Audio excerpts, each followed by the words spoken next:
Well, hello and good morning. Welcome to Sunday Coffee here with Dr. Childress. Now, in this particular talk, I'm going to be talking about child therapy. And I'm going to be talking about more broadly, just not only just what's happening in the family courts, but what child therapy is. And it's problematic. Okay. And look at me, old guy, been in psychology my entire life, child and family therapist, and I know clinical director, I know, supervisor at various APA accredited programs and things. So I know what child therapy is. I know how to do child therapy from the various models. It doesn't work. Okay. So I'll explain what I do instead, but the classical child therapy that you're going to get doesn't work. And I'll explain why. So what we have basically, we have just three different models of child therapy.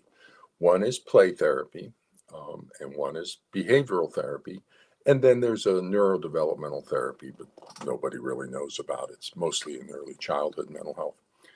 Um, so starting with play therapy is from the 1940s. Anna Freud was the initial person, and then Virginia Axline came along and developed a humanistic model or approach to things. So let me explain play therapy and where it comes from. So 1930s, we have Sigmund Freud as the big guy with psychoanalysis. We didn't have therapy before him. He came along and said, "Oh, there's an unconscious, and we have these unconscious processes that we can do this form of psychotherapy to relieve." He was dealing with hysteria, trauma related, sex abuse related. So he said we can get rid of these symptoms, the patient's symptoms, if we get at their psychological issues, and came up with this approach called free association, where the patient would just simply lie on the couch and say whatever came into their mind. Okay. And so that was a way of getting at their unconscious stuff of free association. Well, then after Freud moved through, people wanted to say, well, what do we do with children and child therapy? And so his daughter, Anna Freud, came up with an approach for child therapy based on the idea that, well, children don't like talk, they're not verbal, so we can't get at their unconscious processes through their verbal means. But instead of talking, they play. So we can have them play in the therapy session, and then we can interpret their play for their unconscious conflicts.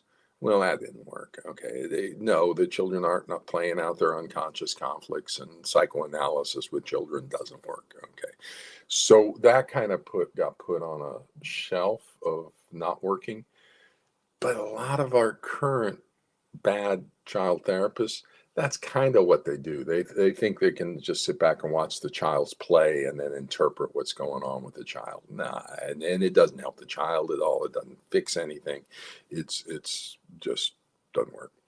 So, then the second evolution of that was from this Virginia Axline and the humanistic psychology.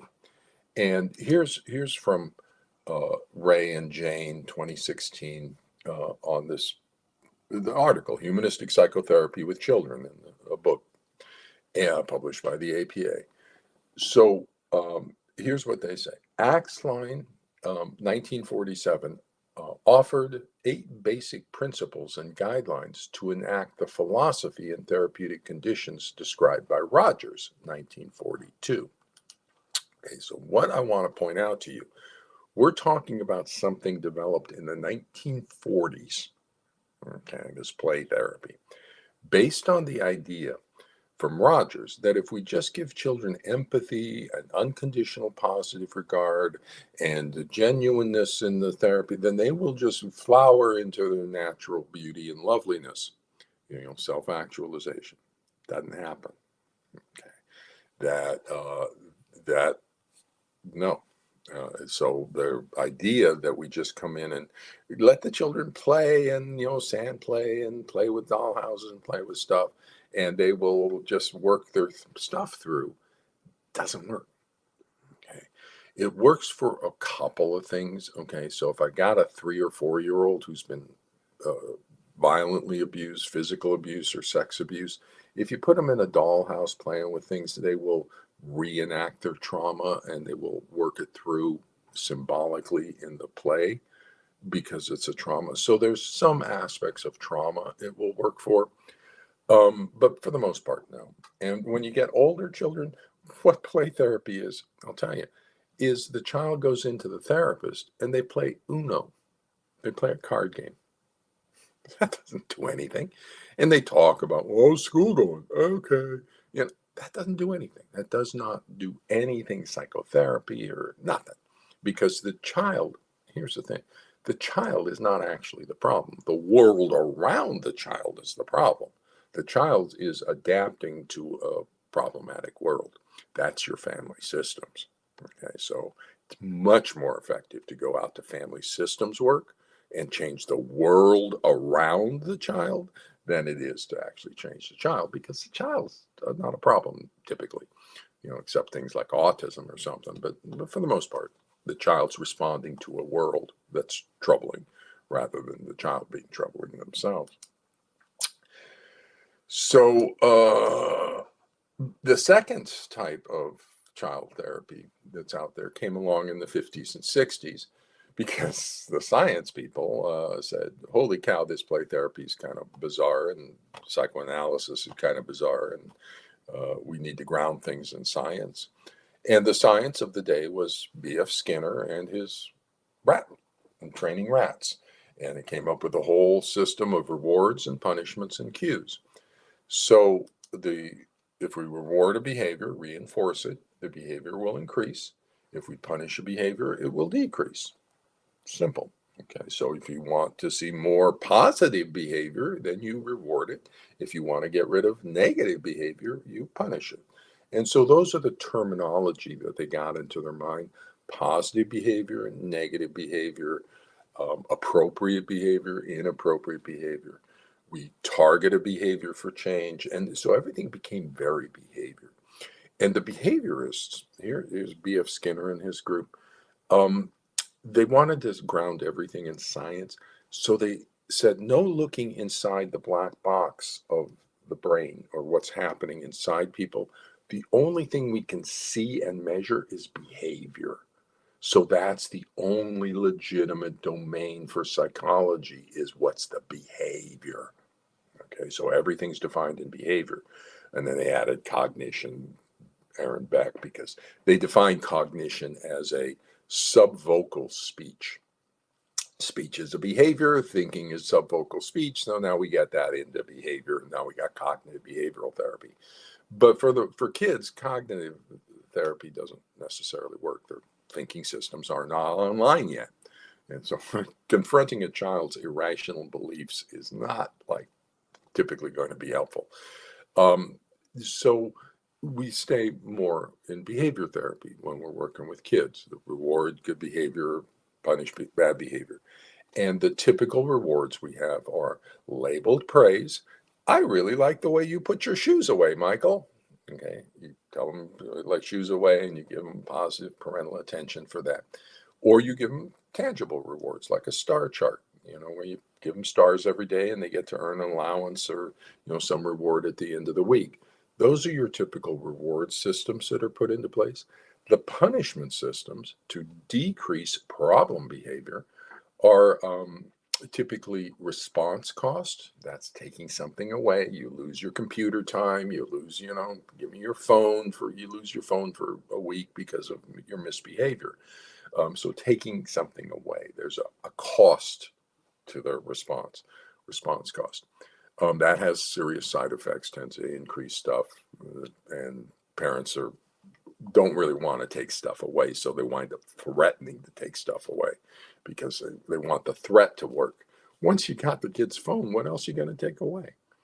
So taking stuff actually disempowers you, parents, and so they want the threat to work. If you don't get off the computer, I'm going to take your computer time away. And it creates a lot of threats in the household doing that. The punishment strategies are always bad. The other punishment strategy is social isolation, and that's typically timeout. You just put the child on a chair and you walk away, or you put the child in the room and close shut the door, or, something like that. Some sort of isolation timeout period. That's equally problematic, often provokes tantrums, gets all sorts of things, and it's problematic for the child to be rejected. That's a problem. Communication to tell the child you're on your own, and it's actually the wrong thing to do. And we'll talk about that when we get to neurodevelopmental therapy. You don't isolate a child who's having problems. No, bad thing. No, no, no. Don't do that. But yeah, that's what the behaviorists do because of what their model. And so let's talk about their model for a second, though, because it comes off of training rats in the laboratory in the 1940s. And so you'll see there, that's called a Skinner box from the guy B.F. Skinner, who developed it and studied all these rats on rewards and punishment. And you'll see various things. You'll see, loudspeakers and lights. Those are called the cue. And those are really critical to understand. That, if the light goes green, then the rat acts. But if the light is red, the rat doesn't. Okay, so that is critical to understanding behavior therapy. Then you have the rat, the little lever it can push, and then it pushes the lever appropriately, it gets a little pellet of food. Then we have the electric grid under the rat to give the punishments, shocks. Now, I'm maybe one of the few psychologists, clinical psychologists, who's actually trained rats in the Skinner box back at UCLA. I took a learning lab and I had my rats, and we went through the various approaches to rewards and punishment, the various schedules and things like that. And I'll have more to say about how problematic behavioral therapy is with kids, but it's the wrong thing to do, okay, a lot. And the reason is because children, human children, are not rats. Okay, there's a couple of major differences. The first major difference is I don't care if I get a psychologically healthy rat. I do care if I get a psychologically healthy child. Okay, so you see a little electric grid under the rat. If I want to reduce the rat's behavior, punish the behavior, I just give him an electric shock. And I tell you, the rat jumps about that high. The first time I did it to a rat, and whoo, and I was stunned by the cruelty of punishment strategies. So, if you want to get the child to sit in the classroom and stop getting up and wandering around and stuff, easy peasy, put electric shock collar on them. Every time they get out of their chair, give them an electric shock. You'll see a drop in that behavior like immediately. And you'll totally mess up the child psychologically. Okay, so that's the issue. I don't care about a psychologically healthy rat. I do about a psychologically healthy child.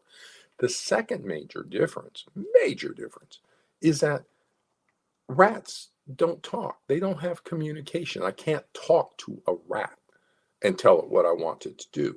I can talk to a child. I can communicate with the child. Holy cow, we are so communicative as humans.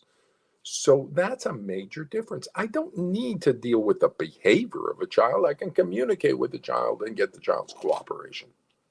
And so that moves over into developmental approaches, because that's what we should be doing. That's just what we're supposed to be doing, is communicating, engaging, and helping the children navigate situations.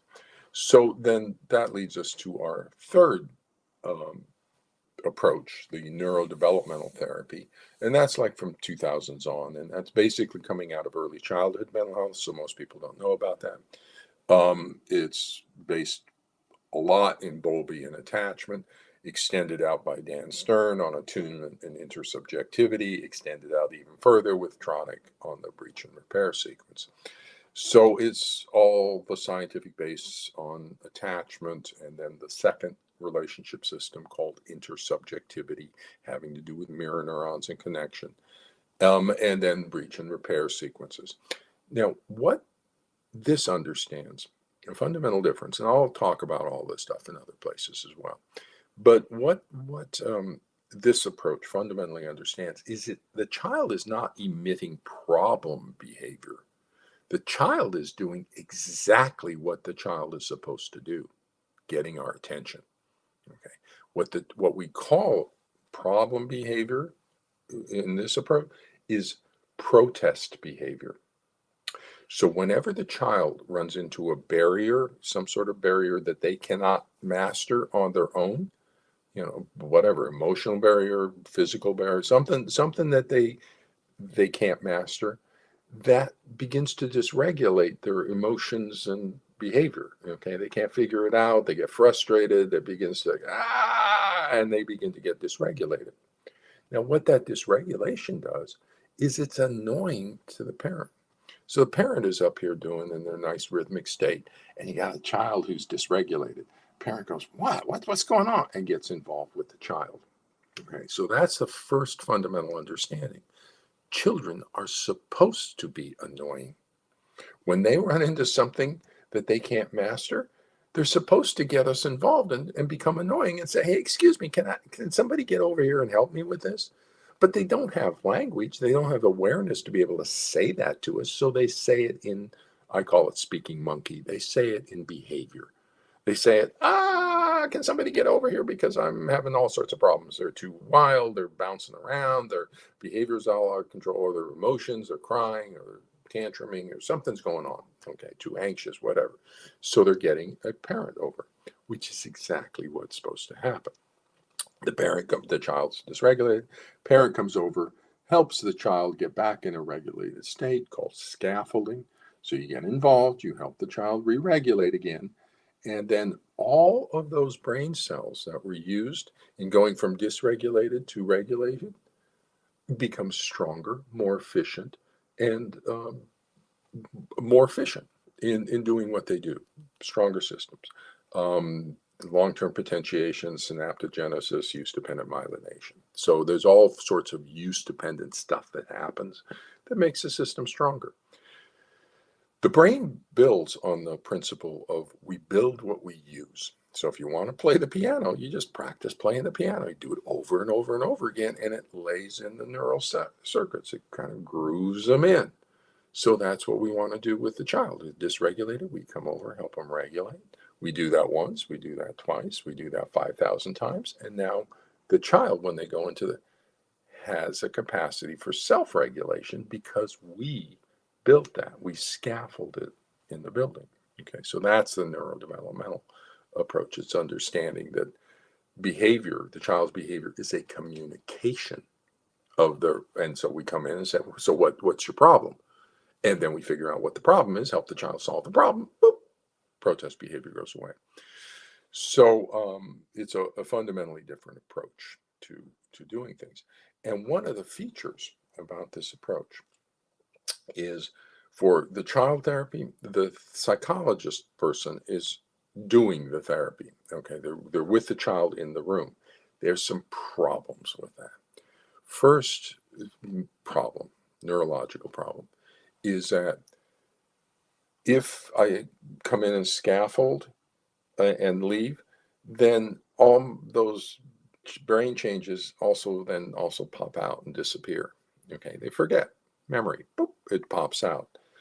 However, if the attachment networks are glowing warm at the same time, so I'm doing something with the child and the attachment is glowing warm, then the brain says, whatever changes took place during that, keep those because they're good. They're coming from your caregiver. So we want to get the attachment system glowing warm while we're scaffolding the child's development. That warm attachment system is called the therapeutic relationship. Okay, that's what it is. We're getting the attachment system going warm. Now, for the individual therapist, they try to get that attachment relationship going with them. So they'll spend 6 months, a year, trying to develop a therapeutic relationship with a 10-year-old, okay, to become important to that 10-year-old's life, to where they enter the attachment system and the child cares about what they believe and think. The other problem is they're not actually out in the world dealing with the scaffolding, the dysregulation. They're in their office, and so everything's fine in their office. They don't have the ability to be out there. So what this neurodevelopmental understanding is is that the parent is already in the attachment networks. Okay, the child loves that parent, wants that parent's involvement, and so we already have a glowing attachment. So why are we trying to replace as a therapist? Why are we trying to replace the parent? So a much, much, much better and more effective technique is to teach the parent how to do the therapeutic interactions, because the parent is the one that's actually out there dealing with the dysregulated behavior. It's not dysregulated in the office. In the office, everything's fine. The child comes in, the two play together, and the child leaves, and there's been no dysregulation. There's been no neurodevelopment of self-regulation or anything, because everything's been fine in the session. So what works better is to teach the parent when the child becomes what do you do when you're out there, when you're in Target and the child's having a meltdown? What do you do as a parent? And so that's a lot of what I do, is ADHD, autism, ADHD, even autism, but oppositional defiant, kid coming out of school, oppositional defiant. I'll meet with the kid and the parents 3, 4 times, but then I'll switch over to just meeting with the parents mostly. And I'll be teaching the parents, I'll be scaffolding the parents on how to be a therapist for their child. When your child is doing this, this is how you respond, and this is what you do. And so if the child comes into me, and I'm super duper good as a psychologist, and so my 1 hour with me is 80% pure, wonderful golden psychotherapy. That's great. I can do a lot, but it's only 1 hour a week, and I don't really have much to work with in the therapy session. If, however, I teach the parent how to respond to the child therapeutically, and scaffold and work it out with the child, that parent is with the child 24/7 and in all those situations that are problems. So even if that parent's only 40% wonderful or 60% wonderful, meet me up here, but that's still a lot of dosing. That's all the time in the critical situation. That's much better. And the child already loves that parent. That child's already active. I don't have to spend time developing a therapeutic relationship with the child. And so I just work through the parent. And it's just the same thing as working through a supervisee doing therapy. Got a supervisee, they're doing the therapy, but I'm working through them and teaching them how to do therapy. I just teach the parent how to do the therapy. Works substantially better. So if you're a parent in the family courts right now and somebody wants to do individual therapy with your children, yeah, there's no need. From what I know about the pathology and the child therapy, the child doesn't need therapy. The problem's not the child. The problem is the parents. The problem is the divorce. The problem is surrounding the child. Let's fix the problem around the child. The child's going to be fine. So we don't need individual therapy with the child. Conjoint therapy, the allied parent, the targeted parent and the child, getting those two together is valuable because we want to develop the communication, the breach and repair sequence. That's where we really get at the breach and repair, is in that targeted parent-child session. Child raises a concern, and that's a breach, and then we do the empathy, and we get it back, and we repair. And we teach everybody the breach and repair in that sequence.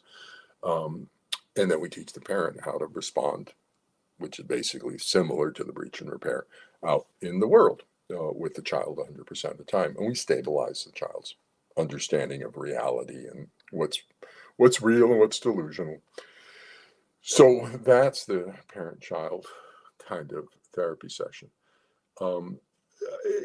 In addition, if we were working together, and I don't work at this point with families, but if we were working together in a family, I would have the joint session with a targeted parent and child, do the breach and repair, but I'd probably have periodically collateral sessions with just the parent, teaching them the various strategies, teaching them the approach, teaching them how to respond to their child, what that involves. A lot of it involves your intention, organizing what's the intent of your action, and recognizing that what the child is doing is a communication, not a problem.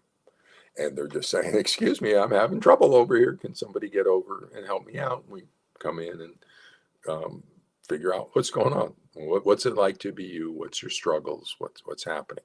We don't try to suppress the behavior directly. Okay, we try to figure out what's going on with the child. Totally different approach from behaviorism. And I will explain that coming forward later. So that basically, so neurodevelopmental therapy teaches the parent how to be the therapist in this situation. So basically, those are your three child therapy approaches. Play therapy from the 1940s, pretty much ineffective. I would say it's ineffective for 95% of things. Effective for 5%. Then you have the behavioral psychology. I would say that's superficially effective for 100% of things. If you put an electric shock collar on a kid, you can suppress their behavior, but it's bad. It's not what we do with children, and it's not what we should be doing with children. It's going to make the situation worse if you apply behavior. Can I suppress a child's behavior using punishment? Yes. Can I use rewards to get more child behavior? Yes. But that's not healthy for the brain. It's not healthy for children. It doesn't do the right things. So, but I'll talk about that later. And then we have the neurodevelopmental therapy, which is actually not doing child therapy. It's teaching the parent how to be the therapist, and the principles of parent-child interaction that are going to be necessary for or helpful to the child's healthy development. And so going forward, I plan to be talking about neurodevelopmental kinds of therapy approaches, because here's the thing. If you have a child with ADHD, oppositional defiant disorder, independent of the court, ADHD, oppositional defiant disorder, and you come to Dr. Childress for child and family therapy, I'm going to meet a couple times with all of you and kind of figure out the child and figure out the situation. But then I'm most likely going to be meeting with the parents, teaching the parents how to be the therapist, and only maybe occasionally with the child situation. But unless I don't have a parent, if I don't have a capable parent, then I'll do individual therapy with the kid. And I've done that sometimes with adolescents. Both parents are problems. But if I've got a parent, then I'm going to teach the parent to do the therapy. Now, if I can teach them to do the therapy in a session, the parents, well, I can teach you in a session. Look at me, I'm talking to you. Okay, so I can teach you the same set of skills I would teach the parents in the collateral session. So I'm going to do that. Okay, once we kind of get a handle on the family courts, I'm going to be shifting over to oppositional defiant behavior, ADHD behavior, all the kinds of problem situations that kids do. That's going to also be helpful to you in the family courts, because your kid's oppositional, kid's kind of doing all sorts of stuff. And it'll be the same principles of how do you respond to the child in a healthy way. So I will teach you, but that's going to be on a little bit of a parallel track to what's happening in the family courts. But I wanted to introduce that to everybody, that this is child therapy in the family court pathology. The opinion of Dr. Childress and the recommendation to you for Dr. Childress is that child therapy is not likely to be effective, not likely, and is not typically indicated. It runs an extreme risk of the child therapist becoming part of the shared delusion, which means the child therapist would become part of the child abuse by communicating to the child that the false beliefs are true. And so they'd be reinforcing with their validation the delusional disorder in the child. So they'd be helping to create the delusional disorder, the individual therapist. So that means the individual therapist is a child abuser, a collusive participant in the child abuse, because they're practicing beyond the boundaries of their competence. They didn't do a proper assessment. They didn't diagnose it properly. So that's a real problem.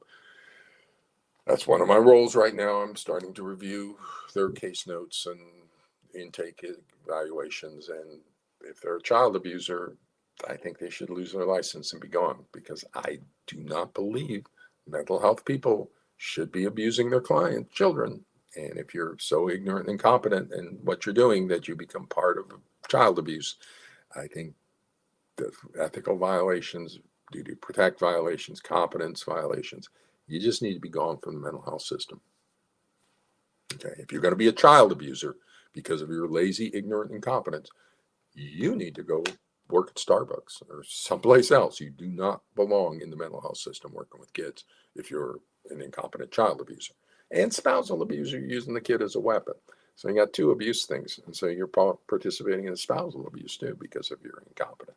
So that's a problem.